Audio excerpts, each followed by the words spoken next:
നമസ്കാരം. Good morning. ഞാനിന്ന് പറയുന്നതേ the 7 habits of highly effective peoples. അത് എഴുതിയത് ആരാന്ന് ചോദിച്ചാൽ സ്റ്റീഫൻ കോവേ. അദ്ദേഹം ഒരു 7 പോയിന്റ്സ് പറയുന്നുണ്ട്.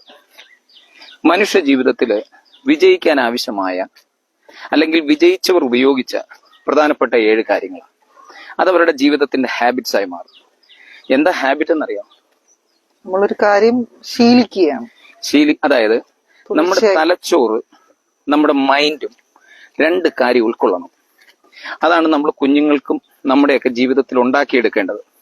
നമ്മുടെ വിദ്യാഭ്യാസത്തിൽ അത്തരത്തിലുള്ള സ്റ്റെപ്സ് ഉണ്ട്. നിങ്ങളത് BEdനൊക്കെ നമ്മൾ പഠിച്ചിട്ടുണ്ട്. അപ്പം അതായത് ഹാബിറ്റ്സ് ഫോം ചെയ്യണം. മനസ്സിലാവുന്നു? ഹാബിറ്റ് ഫോം ചെയ്യുന്ന എങ്ങനെയാന്ന് ചോദിച്ചാൽ നമ്മുടെ ആക്ഷൻസ് ആണ്. നമ്മുടെ ചിന്തയ്ക്ക് നമ്മുടെ തോട്ട് എന്തോ ആയി മാറും, പ്രവൃത്തിയായി മാറും. അപ്പൊ ഒരു ദിവസം മിനിമം 50,000-ൽ കൂടുതൽ തോട്ടുകൾ വരുന്നുണ്ട്. അതിനെ സ്റ്റിക്ക് ഓൺ ചെയ്യുക. ആ തോട്ടുകൾ തന്നെ റിപ്പീറ്റ് ചെയ്ത് വരുമ്പോഴാണ് നമ്മളത് പ്രവൃത്തിയിലേക്ക് കൊണ്ടുവരുന്നത്. അത് ചെയ്യാമെന്ന മനോഭാവത്തിൽ വരുന്നത്. അത് ചെയ്ത് കഴിയുമ്പോൾ ആ ചെയ്തി എന്ത് ചെയ്യണം? തുടർന്നുകൊണ്ടിരിക്കുമ്പോൾ അത് നമ്മുടെ ശീലമായി മാറുന്നത്. അങ്ങനെ 21 ദിവസം, അത് മാക്സിമം ഒരു 90 ദിവസം വരെ നമുക്ക് കൊണ്ടുപോകാൻ പറ്റിയ 21 ദിവസം കൊണ്ട് അത് ഹാബിറ്റ് സ്റ്റാർട്ട് ആവും. എന്നാലും നമുക്ക് ടെൻഡൻസി ഉണ്ടാവും അത് വിട്ടുപോകാൻ. 90 ദിവസം ആവുമ്പോഴത്തേക്ക് നമ്മുടെ കോശങ്ങളിൽ പതുക്കെ അതിന്റെ രൂപാന്തരം അത് സ്വഭാവമായി മാറും. മനസ്സിലായോ? ആ ക്യാരക്ടറാണ്, ആ സ്വഭാവമാണ് നമ്മുടെ എന്തായി മാറുന്നത്? നമ്മുടെ ഹാബിറ്റായി മാറുന്നത്. അപ്പം ചിന്തയും പ്രവൃത്തിയും തമ്മിലുള്ള ഒരു കണക്ഷൻ നമ്മുടെ ഹാബിറ്റായി മാറുന്നതാണ് സംഭവം. അപ്പൊ അദ്ദേഹം പറയുന്നത് അത് എന്തൊക്കെയാണെന്നുള്ള, നമുക്ക് 2 തരത്തിലാണ് നമ്മൾ പ്രവർത്തിക്കുന്നത്.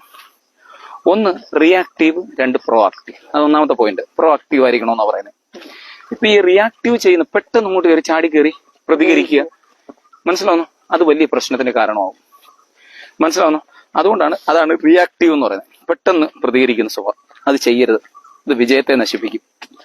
മനസ്സിലാവുന്നു? പ്രോ ആക്റ്റീവ് എന്ന് പറഞ്ഞാൽ ആലോചിച്ചിട്ട് ചെയ്യുക. മനസ്സിലായോ? അത് നമുക്ക് വിജയത്തിന് ആക്കം കൂട്ടും.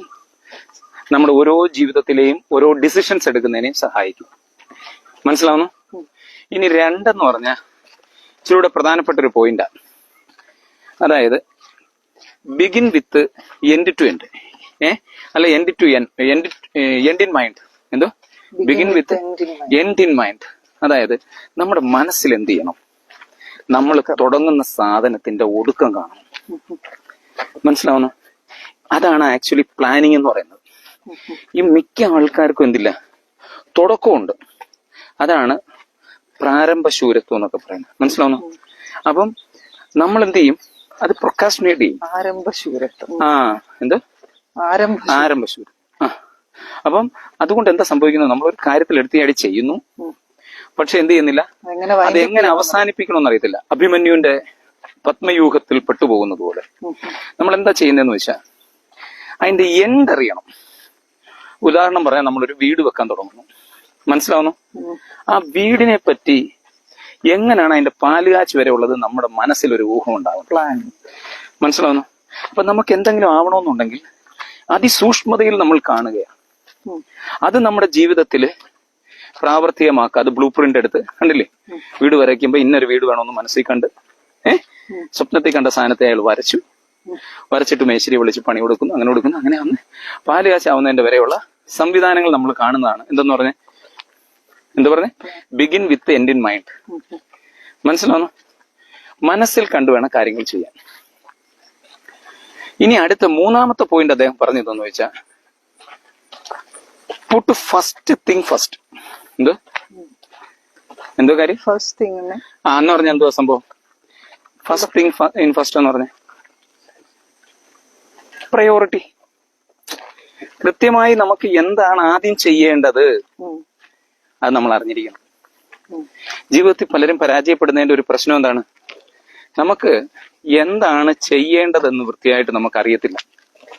അതൊരു വലിയ പ്രശ്നമാണ്. മനസ്സിലാവുന്നു? അപ്പൊ അതുകൊണ്ട് നമ്മുടെ ജീവിതത്തിൽ എന്തുണ്ടാവണം? ഒരു പ്രയോറിറ്റി ലിസ്റ്റ് ഉണ്ടാവണം. മനസ്സിലായി? സൂര്യന് നല്ലോണം തിളങ്ങിക്കുക, നമ്മൾ ലേറ്റ് ചെയ്ത. അപ്പം ഒരു വിൻ വിൻ തിയറി ഉണ്ട്. എന്തോ ഈ വിൻ വിൻ തിയറി എന്ന് പറഞ്ഞാൽ എന്തോന്നറിയാമോ? ഇത് പഠിച്ചു വെച്ചോണം. എല്ലാവരും കേട്ട് മനസ്സിലാക്കേണ്ട ഒരു സംഭവമാണ്. Win win theory. Win win തിയറിക്ക് 4 പോയിന്റാ ഉള്ളത്. ഒന്ന്, ഞാൻ ജയിച്ചു, മറ്റുള്ളവർ തോറ്റു. Win lost. മനസ്സിലാവുന്നു? 2, ഞാൻ തോറ്റു, മറ്റുള്ളവർ ജയിച്ചു. ഞാനും തോറ്റു, അവരും തോറ്റു. പക്ഷെ വിൻ വിൻ തിയറിയുടെ പ്രത്യേകത എന്തോന്ന് വെച്ചാൽ ഞാനും ജയിച്ചു, അവരും ജയിച്ചു. ആ മനോഭാവത്തിൽ വേണം കാര്യങ്ങൾ പോകാൻ. മനസ്സിലായോ? ഇതാണ് വിൻ വിൻ തിയറി എന്ന് പറയുന്നത്. ഇനി അത് പറയണോ? വേണ്ട. ഇനി എന്താ വേണ്ടെന്ന് പറഞ്ഞാൽ 5ാമത്തെ പോയിന്റ്. 5ാമത്തെ പോയിന്റ് അദ്ദേഹം പറയുന്നത് എന്താന്ന് ചോദിച്ചാൽ, seek first to understand then to be understood എന്ന് പറഞ്ഞതിന്റെ അർത്ഥം എന്തോന്നറിയാം? ആദ്യം മറ്റുള്ളവരെ മനസ്സിലാക്കണം, പിന്നെ നിങ്ങളെ അവർ മനസ്സിലായിക്കോളൂ. ഐഡിയ കിട്ടിയ? എന്തോ പറഞ്ഞേ? Seek first to be understand then to be understood എന്ന് പറഞ്ഞ, നിങ്ങൾ ആദ്യം നിങ്ങൾ കണ്ടെത്തുന്ന സുഹൃത്തായിക്കോട്ടെ നിങ്ങളുടെ സുഹൃത്തിനെ മനസ്സിലാക്കണം. എന്നിട്ട് നമ്മൾ അങ്ങോട്ട് അവരെ മനസ്സിലാക്കിക്കാൻ ചെല്ലണ്ട. മനസ്സിലാവുന്നു? അവർ നിങ്ങളെ അങ്ങ് മനസ്സിലാക്കിക്കോളൂ. നിങ്ങൾ അവരെ മനസ്സിലാക്കി കഴിയുമ്പോൾ അവർ നിങ്ങളെ മനസ്സിലായിക്കോളും. ഇത് എത്രാമത്തെ പോയിന്റാ ഞാൻ പറഞ്ഞേ? 5. 6ാമത്തെ പോയിന്റ് എന്ന് പറഞ്ഞു കഴിഞ്ഞാൽ എന്താണെന്നറിയാമോ? സിനർജി. സിനർജി എന്ന് പറഞ്ഞാൽ ഒരു ടീം എന്ന കൺസെപ്റ്റാ. അതായത് വിവിധ വഴി കണ്ടെത്തി യോജിച്ച് വിജയിക്കുക. മനസ്സിലാവുന്നു?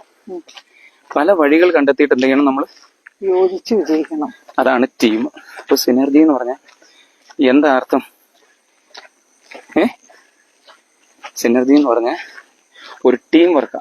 മനസ്സിലാവുന്നു? അപ്പം ടീമിന്റെ ഏതൊക്കെ സ്പെല്ലിംഗ് എന്ന് പറഞ്ഞേ? TEAM. അപ്പം ടി എന്ന് പറയുന്നത് എന്തോന്നറിയാമോ? ടുഗദർ. എന്തോ ടുഗദർ. ഈ എന്തോന്നറിയാമോ? അറിയില്ല. Every one. അടുത്ത എന്ത്? എ. എന്തോ? Together, every one. പറഞ്ഞു നോക്ക്. എ എന്തായിരിക്കും? എന്തുവാടേ? അച്ചീവ്. എന്തോന്ന്? മോർ. അപ്പൊ ഒന്ന് പറഞ്ഞു നോക്കി. ടീമിന്റെ സ്പെല്ലിംഗ് അതാണ് സിനർജി. നല്ലൊരു ഇതല്ലേ? അതാണ് സിനർജി. എന്ത് ചെയ്യണം? കൂട്ടായി ചേർന്ന് ജയിക്കണം. നമുക്ക് ഒറ്റയ്ക്ക് വിജയിക്കാൻ പറ്റും. അതാണ് അവര് പഠിക്കുന്ന ഒരു പാഠം. എന്ന് പറഞ്ഞാൽ ആ പലരും ചേർന്ന്, ബാബു യോഹന്നാൻ, ഗുഡ് മോർണിംഗ്, അഡ്വക്കേറ്റ് സംഗീത LS, Soubin PJ, Philip. Okay. അപ്പൊ ഇത് നല്ല വാഴകൃഷിയാണ്. മനസ്സിലാവുന്നു? അപ്പൊ അതാണ് സിനർജി. ഒരു 6ാമത്തെ പോയിന്റ്. ഇനി 7ാമത്തെ പോയിന്റ് എന്ന് പറഞ്ഞാൽ ലാസ്റ്റ് പോയിന്റ് ഞാൻ പറയാം. ലാസ്റ്റ് പോയിന്റ് എന്ന് പറഞ്ഞാൽ ഷാർപ്പൻ ദ സോ എന്ന് പറഞ്ഞാൽ എന്തോ? ആത്മാവിനെ ഷാർപ്പൻ ചെയ്യും. ആത്മാവിനെ കൊടുവാള് മുറിക്കുന്നതിന് മുമ്പ് നമ്മൾ എന്ത് ചെയ്തോണം?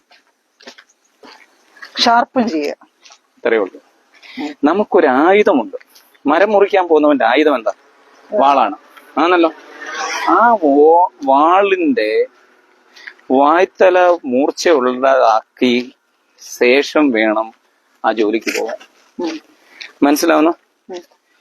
ഇപ്പൊ ഇതിന്റെ ഒരു കഥയുണ്ട്. ഒരിക്കൽ ഞാൻ കേട്ടിട്ടുള്ളതാ. ഒരു കമ്പനിയില് ഈ യൂക്കാലി മരത്തിന്റെ മുറിക്കുന്നതാ ജോലി. അപ്പൊ ആ മുതലാളിയില് അവർക്ക് 2 പ്രധാനപ്പെട്ട സ്റ്റാഫ്സ് ഉണ്ട്. എല്ലാരും ജോലി ചെയ്യും. ഇവർ 2 പേരും പക്ക ജോലിക്കാരാ. ഒരുത്ത ഹീസ് വർക്കിംഗ് ഹാർഡ്. നമുക്കത് പേര് കൊടുക്കാൻ ലിനി. നീ ആ ഒരാള്. You working hard. പക്ഷെ 2ാമത്തെ ആള് ഞാൻ, നെൽസണ്. നെൽസനും നല്ല അധ്വാനിയാണ്. പക്ഷെ ഹീസ് ഡൂയിങ് ഹിസ് ജോബ്സ് വിത്ത് റെസ്റ്റ്. അവൻ നല്ലോണം റെസ്റ്റ് ഒക്കെ എടുത്ത് ആസ്വദിച്ചാ ജോലി ചെയ്യുന്നു. പക്ഷെ ഡേയുടെ അവസാനം എത്തുമ്പം അവൻ മുറിക്കുന്ന മരങ്ങളുടെ എണ്ണം എത്രയാണ്? കൂടുതലാണ്. പക്ഷെ എല്ലാരും നോക്കുമ്പോ ഹു ഈസ് വർക്കിംഗ് ഹാർഡ്? അതാ നിന്റെ ജീവിതത്തിൽ സംഭവിക്കുന്നത്. അപ്പൊ ഇത്രയും വലിയ വർക്ക് ചെയ്തിട്ടും നിങ്ങൾ ശമ്പളം കൂടുതൽ കൊടുക്കുന്ന ആർക്കാ? അവർ ചെന്ന് മുതലാളിയോട് പരാതി പറഞ്ഞവൻ, ഞാൻ ഇത്രയും കിടന്ന് ഹാർഡ് വർക്ക് ചെയ്യുന്നു, നിങ്ങളുടെ കൂടെ ഇരിക്കുന്നില്ല. പക്ഷെ നിങ്ങൾ എന്നേക്കാൾ വലിയ പ്രൊമോഷൻ അദ്ദേഹത്തിന് കൊടുക്കും. കാരണം എന്താ? അയാൾ എന്ത് ചെയ്യുന്നു? അയാൾ ആസ്വദിച്ച് ജോലി ചെയ്യുക. അയാൾ എന്താ ചെയ്യുന്നതെന്ന് വെച്ചാൽ, ഞാൻ ഇത്രയും ഹാർഡ് വർക്ക് ചെയ്യുന്നു, മറ്റൊരാൾ അത്രയും ഹാർഡ് വർക്ക് ചെയ്യാതെ അയാളെ നിങ്ങൾ കൂടുതൽ പ്രൊമോട്ട് ചെയ്യുന്നു. അപ്പൊ അയാൾ പറയുന്നു, ഈ മാനേജര് പറയുക, എടാ എന്നെ സംബന്ധിച്ചിടത്തോളം ഞാൻ അതിന്റെ പ്രൊഡക്ടിവിറ്റി അത്രേ നോക്കും. ഞാൻ നോക്കുന്നുണ്ട്. പ്രധാനപ്പെട്ട ഒരു കാര്യം. ഇപ്പം അവൻ എന്താണ് കൂടുതൽ മരങ്ങൾ മുറിക്കുന്നതിന്റെ കാരണം ആര് ചോദിച്ചു? നീ എന്നോ ആരോ മുതലാളിയോട് ചോദിക്കുക. അപ്പൊ മുതലാളി പറഞ്ഞു, നീ അവനോട് എന്ന് ചോദിക്കും. അപ്പൊ നീ എന്റെ അടുത്ത് വരുന്നു. എന്റെ അടുത്ത് വന്നിട്ട് പറഞ്ഞു, നെൽസ, നിങ്ങൾ എങ്ങനെ ഇത്രയും മരം മുറിക്കുന്നേ? നിങ്ങൾ പല സമയത്തും റെസ്റ്റ് എടുക്കുന്നത് ഞാൻ കാണുന്നുണ്ടല്ലോ. അപ്പൊ അയാൾ പറഞ്ഞു, ഇത്രയേ ഉള്ളൂ, നിങ്ങൾ നിങ്ങളുടെ ആയുധം ഷാർപ്പൺ ചെയ്യുന്നില്ല. അത് ഇന്നോവേറ്റീവ് ആയിട്ടുള്ള ചിലപ്പോൾ ടെക്നോളജി മാറുന്നതനുസരിച്ച് ആ ടെക്നോളജി നിങ്ങൾ എന്ത് ചെയ്യുന്നില്ല, യൂസ് ചെയ്യുന്നില്ല. എന്നെ സംബന്ധിച്ചിടത്തോളം ഞാൻ ഈ ഈ ഇരിക്കുന്ന എന്തിനാ, ആ ഇരിക്കുന്ന ഓരോ മരങ്ങൾ മുറിച്ചിട്ട് ഞാൻ അല്ലെങ്കിൽ ഒരു 10 മരം മുറിച്ചിട്ട് ഞാൻ ഇങ്ങനെ ഷാർപ്പൺ ചെയ്തോണ്ടിരിക്കും. നീ 5 വെട്ട് വെട്ടുന്നത് എനിക്ക് 1 വെട്ട് വെട്ടുന്നതിനെ തുല്യ. അപ്പൊ നമ്മൾ ഈ പറഞ്ഞ പോയിന്റ് മനസ്സിലായോ? നമ്മൾ എന്ത് ചെയ്യണം? നമ്മുടെ എന്ത് ചെയ്യണം? നമ്മുടെ കോടാലി എന്ത് ചെയ്തോണ്ടിരിക്കണം? നമ്മുടെ കഴിവിനെ നമ്മൾ ഷാർപ്പൺ ചെയ്തോണ്ടിരിക്കണം. അപ്പൊ നമ്മൾ ആലോചിച്ചോണം, എന്തിനെയൊക്കെ ഷാർപ്പൺ ചെയ്യണം അങ്ങനെയാണെങ്കിൽ? ഇതാണ് പ്രധാനപ്പെട്ട ഒരു point. Body, mind, spirit, then relationship. മനസ്സിലാവുന്നു? ബോഡി എങ്ങനെയൊക്കെ ആയിരിക്കും ചെയ്യാൻ പറ്റുന്നത്? ഇല്ല ഞാൻ ഇപ്പഴാ പിടിച്ച. ഒന്ന് ഹായ് അടിച്ചേ. അപ്പൊ എങ്ങോട്ട് പോന്നു? ഞാൻ ലീലമാട് വെട്ടിപ്പോ. ഓക്കെ. കുഞ്ഞുങ്ങൾ വന്നില്ലയോ? അവള് വരെ പള്ളി പോകാൻ വേണ്ടി. പള്ളി പോകുന്നില്ലയോ? ഓക്കെ. ഞാൻ അങ്ങനെ എപ്പോഴും അങ്ങ് നേരത്തെ അങ്ങ് പോകും. അതെ, കർത്താവേ സ്തോത്രം. അപ്പൊ എന്തായാലും പറയുന്നത്, നമ്മളെ ഷാർപ്പൺ ചെയ്യേണ്ടത് ഫസ്റ്റ് ബോഡി. ബോഡി എങ്ങനെ ഷാർപ്പൺ ചെയ്യുന്നതെന്നറിയാമോ? ഹെൽത്ത് കൊടുക്കുക. 1 വ്യായാമം, 2 എന്താണ്? നല്ല ഫുഡ് കൊടുക്കാം. പിന്നെ ബോഡിയെ ഷാർപ്പൺ ചെയ്യേണ്ട കാര്യങ്ങൾ നമ്മുടെ ജീവിതത്തിൽ നമ്മൾ പഠിക്കേണ്ട കുറെ കാര്യങ്ങളാണ്. നമ്മുടെ ബോഡിയെ എങ്ങനെ നമുക്ക് ഷാർപ്പൺ ചെയ്യാം? നമ്മുടെ ഒരു എന്താ പറയാ, ഭക്ഷണം, വിശ്രമം, മനസ്സിലായോ? ഇതെല്ലാം നമ്മുടെ ബോഡിയെ എന്ത് ചെയ്യുന്നതാണ്? ഷാർപ്പൺ. അങ്ങനെ മൈൻഡിനെ എങ്ങനെയാണെന്നറിയാം? എങ്ങനെ? നെഗറ്റീവ് കാര്യം കൊണ്ടുവരരുത്, പോസിറ്റീവ്. അതെയോ, നിനക്ക് നിന്റെ കാര്യം മാത്രം പറഞ്ഞാൽ പോലെ. എല്ലാവരും പഠനം, വായന, മനസ്സിലാവുന്നോ? പുതിയ അറിവ്, ടെക്നോളജി, ഇതെല്ലാം മൈൻഡിനെ എന്ത് ചെയ്യും? പോഷിപ്പിക്കുന്നതാ. എന്നാ നമ്മുടെ സ്പിരിറ്റിനെ എന്തൊക്കെയാണെന്നറിയോ? സ്പിരിറ്റിനെ എന്ത്? പ്രാർത്ഥന, മെഡിറ്റേഷൻ, മനസ്സിലാവുന്നോ? യോഗ, ഇതെല്ലാം ആത്മാവിന്. പക്ഷെ ഞാൻ കണ്ടുപിടിച്ചേക്കുന്ന വേറൊരു സാധനമുണ്ട്, അത് ഞാൻ പറയണം. ആത്മാവിന് ഫുഡ് എപ്പോഴും എന്താ? ഞാൻ ഈ ചിരിക്കുന്നതിനോട് യൂഷ്വലി കേൾക്കണം. ഇവിടെ വരുമ്പോ നമ്മുടെ റേഞ്ച് പോകുന്നതാണ് എന്നും, അതുകൊണ്ടാണ് ആ റേഞ്ച് പോയത്. AR നിഷാദ് രാവിലെ എഴുന്നേറ്റിരിക്കുന്നതിൽ വളരെ സന്തോഷമുണ്ട്. അപ്പൊ ഞാൻ എന്തായിരുന്നു പറഞ്ഞു വന്ന പോയിന്റ് എന്തായിരുന്നു? പിന്നെയും പോയല്ലോ.